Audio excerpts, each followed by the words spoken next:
আল্লাহর নবীজি আনসার এবং মুহাজির সাহাবাদেরকে নিয়ে যাচ্ছিলেন। এমন সময় একটা পশু এসে মায়ার নবীজিকে সিজদা করলো। কি করলো? সিজদা করলো। সাহাবারা প্রশ্ন করলেন, নবীজি পশু যদি আপনারে সিজদা করে তাহলে আমরা সাহাবারা আগে আপনাকে সিজদা করার হকদার, আগে আপনাকে সিজদা করতে পারি। আল্লাহর নবী বললেন, সাহাবারা রে,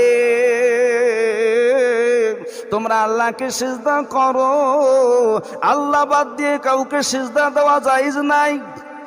অনেক মাজারে দেখবেন অনেক সরল প্রকৃতির লোকেরা মাজারে যাইয়া সিজদা করে, এমন ঘটনা বাংলাদেশে আছে না নাই?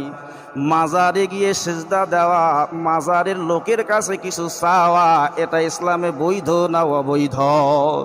এটা হলো শিরিক, শিরিকে আকবার। আল্লাহ বাদ দিয়া আল্লাহর মতো কাউকে তাজিম করা, প্রদর্শন করা, সম্মান প্রদর্শন করা হলো শিরিকে আকবার।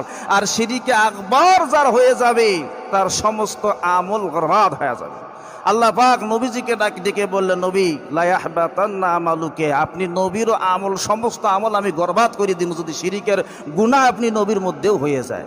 নবীরা তো মাসুম, নিষ্পাপ, তারা জিন্দেগিতে কোনো গুনাহ করেন নাই। কিন্তু এরপরেও আল্লাহ বললেন, নবী আপনি নবীর মধ্যেও যদি শিরিকের গুনাহ হয়ে যায়, আমি আল্লাহ বলে দিলাম আপনার জিন্দেগির সমস্ত আমল বরবাদ করে দেব।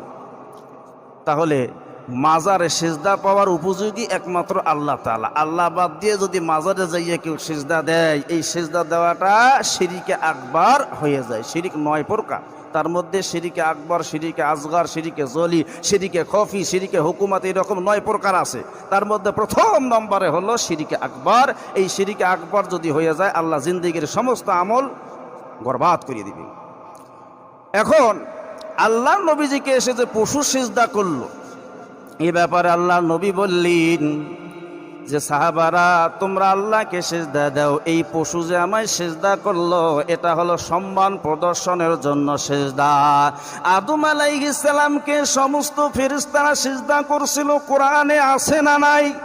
আল্লাহ বলেন, ওয়াইদ কুলনা লিল মালাইকাতি ইসজুদু লিআদম ফাসাজাদু ইল্লা ইবলিস। আল্লাহ অর্ডার করলেন আদমকে সিজদা করার জন্য সমস্ত ফেরেশতাদেরকে। সমস্ত ফেরেশতারা সিজদা করলো, কিন্তু একজন সিজদা করলো না, তার নাম হলো ইবলিস।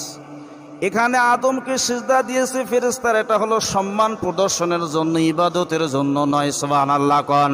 তাহলে পশু এসে নবীজিকে সিজদা করলো, এটা ইবাদতের জন্য নয়।